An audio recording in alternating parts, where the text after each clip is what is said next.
Darth Vader is one of the undisputed great movie villains of all time. He's menacing, cruel, and has a compelling and interesting arc over the original 3 films. And who can forget the crazy hallway scene from Rogue One? That's right, nobody. But Vader's influence can still be felt in the sequel trilogy, especially when it comes to Kylo Ren, who has modeled his ideology on that of his legendary grandfather. But did Vader have a more direct influence on Kylo Ren?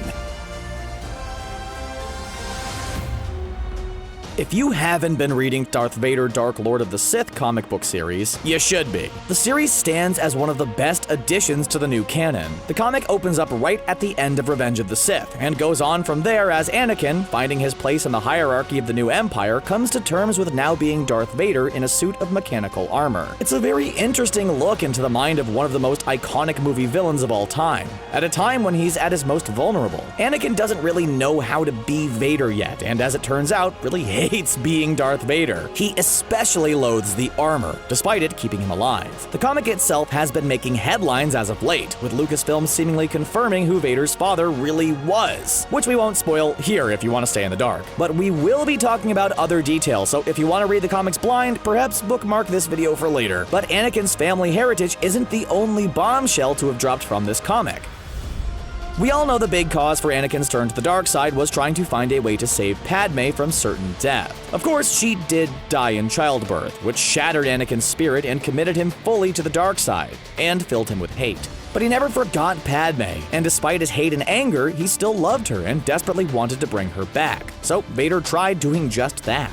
To do that, he had to actually enter the Force itself, which sounds like more of a job for Doctor Strange, but Vader ain't one to ask for help. Much like Strange, though, Vader was able to separate his Force spirit from his physical body and enter the Veil of the Force on the planet Mustafar, where he built his now iconic castle. Inside the Force, his life is presented to him, and a Vader can hear a voice coming from the voice itself. While it mentions a lot of interesting bits, one line in particular stood out. As Anakin's memories come back in the Force and Vader strikes them down, the voice tells Vader to let the past die. Kill it if you have to.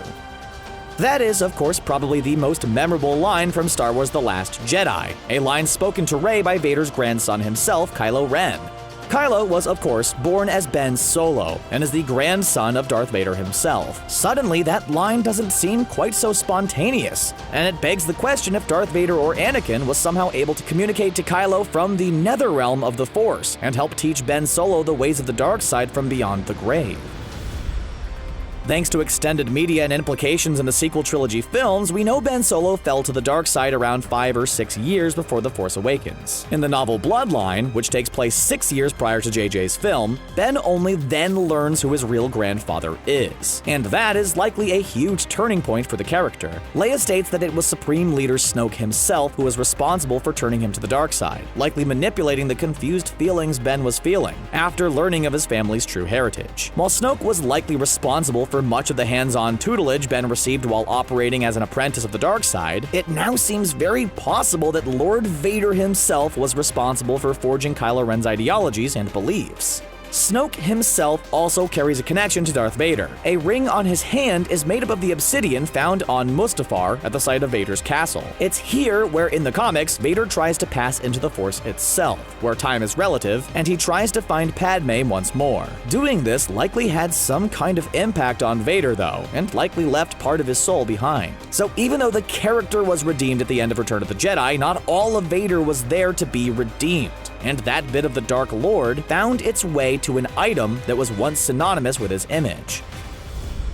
In the new canonical comics, it's revealed the spirits of the long-lost Sith Lords can actually live on in their helmets, something Darth Vader himself encounters in the comic when he crosses paths with the spirit of Darth Momin. This can be essentially viewed as a Sith version of the Jedi Force Ghost in its most basic form. In The Force Awakens, we see Kylo Ren talking to the charred helmet of Darth Vader. As he talks to the helmet, he asks it if Vader can show him the power of the dark side again. While at the time, this line may have seemed inconsequential, more like like the ramblings of a madman, if anything, they now take on a different light with the knowledge from the comic. Thanks to Vader traveling through the Force, where time may be subjective thanks to what we learned in the World Between Worlds episode of Rebels, part of his spirit may have lodged into the helmet of the final Sith Lord. Seeing that Luke was bringing the Jedi Order back from the ashes of all his hard work, he knew that something needed to be done. Ben Solo was already a pretty conflicted character, and upon learning that his grandfather was Darth Vader, his path started to become much darker. So much so that Luke almost murdered his nephew in the night. That probably wasn't the best of plans there, Luke, and it set in motion the chains of events that turned Ben into Kylo.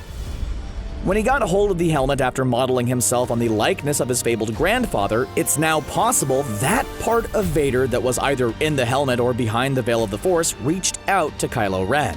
Kylo could be the vessel that allowed Vader's original mission to continue. Heck, Ben had already massacred the Jedi Academy, so he was pretty far down the path of darkness already. So Vader began to communicate with Kylo, giving him knowledge and guidance from beyond the grave. While there was likely no hands-on training, such as lightsaber combat and Force powers, Kylo likely got his ideologies from this version of Vader. It's here that Kylo likely heard the phrase, "Let the past die, kill it if you have to," and adopted that as a personal motto of sorts.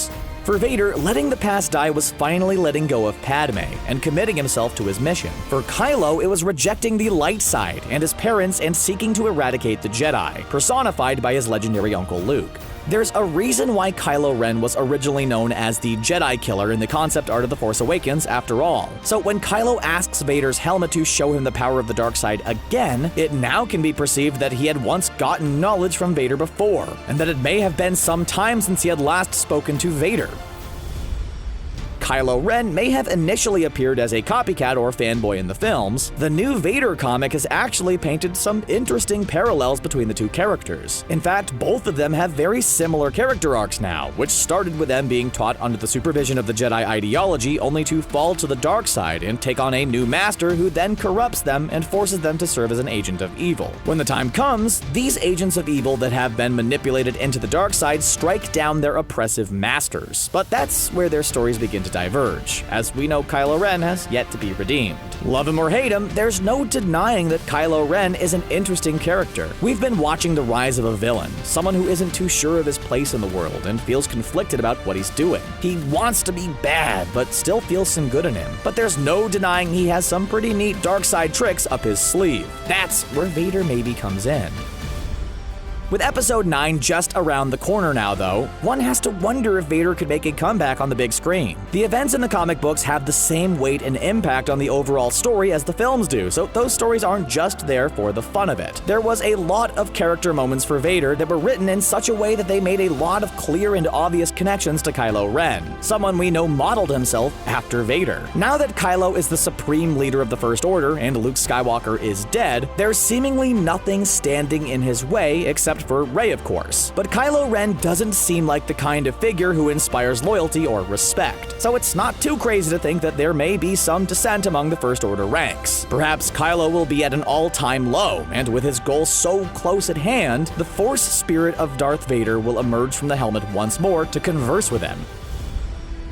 All of these moments from the comic books are too dramatic and important to not just be an Easter egg or inconsequential reference. The comic clearly illustrated the similarities between both Vader and Kylo Ren's story, and those similarities are definitely canon. Furthermore, the line, "Let the past die, kill it if you have to," is way too specific to just be the writer making a little wink to the reader. It's not like, "I know," or "it's a trap," which can be spoken by other characters as a gag or an homage. Instead, this line was clearly included in the comic to link the two characters together, and to imply that Kylo heard that line from Vader himself at one point in his life. Seeing as Vader is dead, the comic established how the spirits of the Sith can live on, and it seems logical that the Star Wars story group is giving us some pretty important information about Kylo Ren through Vader's arc, and that the two characters have been in contact with one another.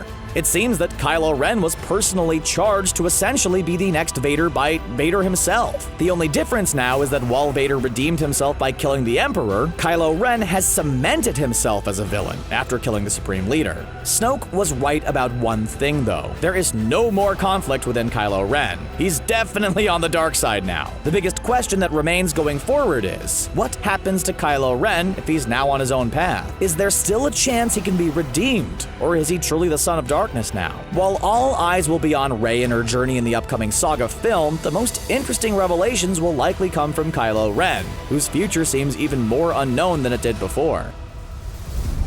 Do you think the comic writers and Lucasfilm were just making a really big wink to the readers by including the "let the past die" line? Or is there a bigger connection going on here? Let us know in the comments below, and be sure to like this video and subscribe to the channel for more videos like this in your playlist every day.